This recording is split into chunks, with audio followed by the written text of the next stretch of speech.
I'm Cara, and today we're going to do a stretch that is great for after you've been rowing. So when you're ready, come down to your mat or to the ground, wherever you are, and you're going to come down to kneeling and bring one foot to the ground so that both knees are at a 90-degree angle. So it's like a lunge, but you're right on top of that back knee. Now, if it feels a bit much for the knee, you can always put a cushion or a jumper or whatever you've got to hand just beneath your knee, just to help cushion and protect it and help it feel good. So from here, we'll take a deep inhale through your nose. And as you exhale, think about the ribs drawing in and think about the tailbone long. Just for this stretch, we think about the tailbone heading down towards the ground. And then keeping that, gently pressing forward until you feel a stretch on your left hip flexors, so on the front of your left side of your hips. And for some of you, you'll go quite a bit further. For some of you, you might be almost just at the 90 degrees and already feel it there. Now, what you'll notice, if you untuck your tailbone, you won't get that stretch so much. You'll be getting a stretch more in your lower spine. So you want to really keep the tailbone long just to be able to isolate your hip flexors and feel this stretch. Good, gently pressing forward. Nice steady breathing. And then slow to lift back up. We're going to keep the hips going back and see if you can bring the fingertips down. If it's too much to bring the fingertips down, then keep the hands to the hips, that's perfectly fine. So whether you've got the fingertips down or hands to the hips, you're then lifting the toes. You might want to bring the foot a little bit further forward, your heel further forward, or your knee back, just so that you stay about above your knee, but you can go back a little bit just to help out. Good, feeling the spine long, your toes drawing back towards you. And then as we hold this stretch, I want you to stay nice and active. And by that I mean feel as though you're dragging your heel back towards your knee. So it's as though your heel and knee are drawing in towards one another. And this means we're actually activating your hamstring as you stretch and lengthen it. Good, holding 2, 1, and then slow to lift up out of it. Swapping over to the other side. So again, we start with these 90-degree angles with the knee. Nice deep inhale. As you exhale, ribs draw in, tailbone long, and gently press forward till you feel a stretch on the front of the right hip. So that right hip flexor, or the right hip flexors. Good, holding there, nice steady breathing.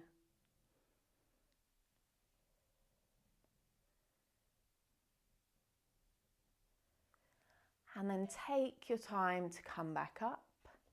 Bring the hips back, lifting the toes. Maybe shuffle the heel forward or the knee back. Either fingertips down or staying up tall. And then whether you're down low or whether you're staying up tall, you feel that dragging of the heel back. Drawing of the knee forward, you've got that drawing towards one another. Toes are drawing back towards you. Nice and active, holding 3, 2, 1, and then take your time to come back to kneeling. Good, hands are going to walk forward. Spread out your fingers, press through the knuckles of your hands, toes tuck under, lift your hips, come to a downward facing dog. And we'll take a few breaths that when you inhale, you bend your knees, send your hips up high. When you exhale, you start to straighten your legs a bit more. Some of you, they won't be completely straight. If you feel that means you're bending in the lower spine, then do keep some bend in the knee. But you're going from a deep bend as you inhale, to exhale more towards straight. And taking a few breaths there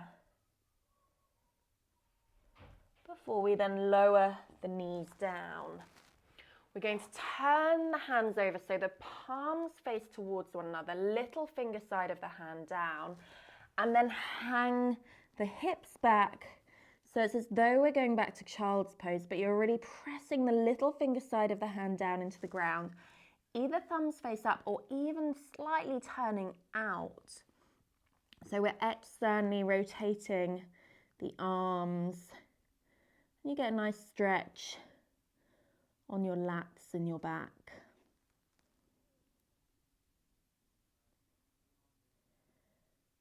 And then slow to lift back up.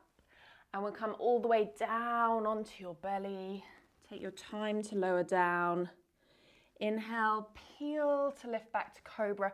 Just going as far as feels comfortable. For a lot of you, it will just be the shoulders lifting off the ground.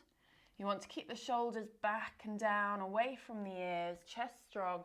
Some of you will lift up that little bit higher. Holding 2, 1, and then slow to release down. Good. Cross the arms over.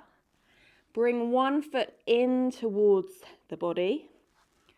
Bring the hand back, take hold of the ankle and then drawing the heel in, but also think about lengthening the tailbone at the same time. So it's as though you're just tucking that base of your spine down, tilting the hips backward. Before then slowly swapping over to the other side.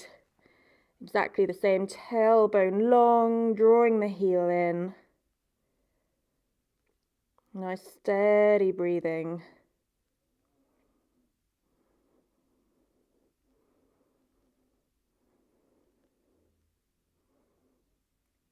And then slow to release and lifting up through all fours.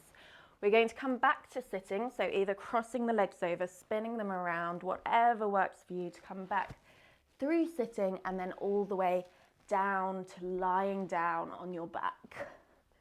Good, as you come down, you're going to bring the left foot across the right upper leg. So you've got this upside down figure of 4 if you were to straighten the leg out. So your knees out to the side. You're going to take hold either of the hamstring or the shin, and then you're pressing that left knee away from you as you're drawing the right leg in towards you.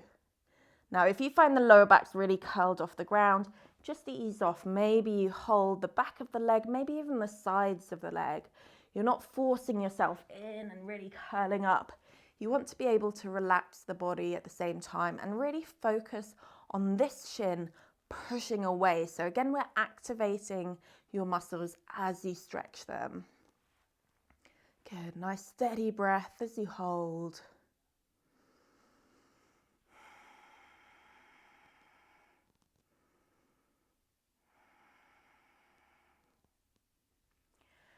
And then keep this left knee hugging in as we release the hands. Right leg can extend straight and down. Roll the whole body over to the right hand side and then slowly open the left arm out to the side.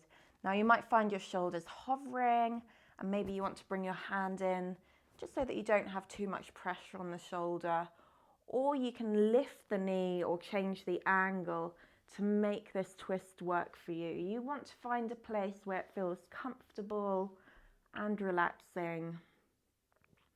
And you can just hold and maintain your lying twist.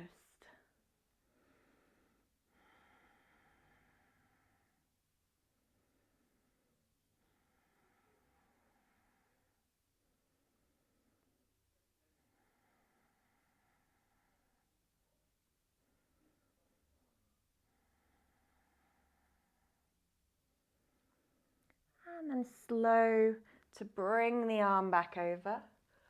Roll back through center.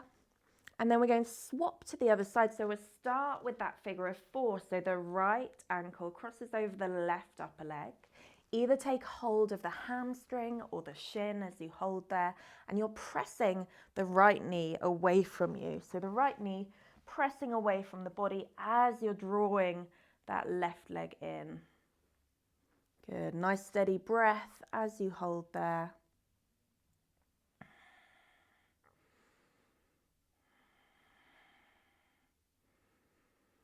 Feeling the lower back pressing down into the ground.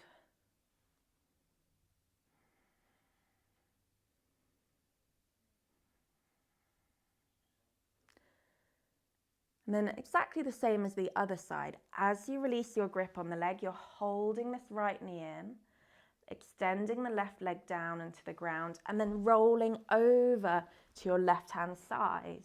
Again, finding the ground with the knee if you can, opening back out to the side. Check that your head can just relax back. If the shoulder's not connected to the ground, which for most of you it won't be, then maybe you adjust the angle of where this knee is, or maybe you can even bring the knee off the ground a little. And just take your time to relax into the twist on the other side. You know, it's really about adjusting and noticing one side might be really different to the other side, particularly those of you that are sweep rowers. You'll really notice one way, normally your preferred side that you row on, will be a lot easier to rotate into compared to the other side.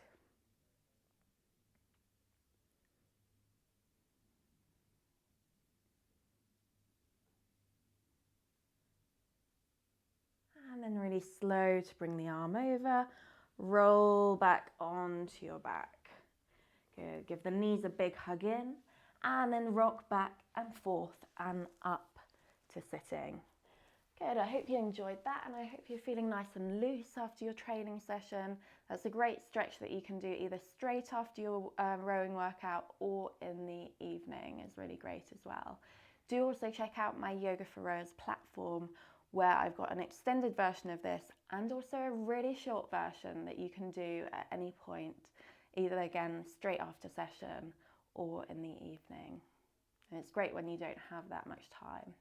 Good. Don't forget to subscribe and share and tell your rowing friends, and have a lovely, lovely day.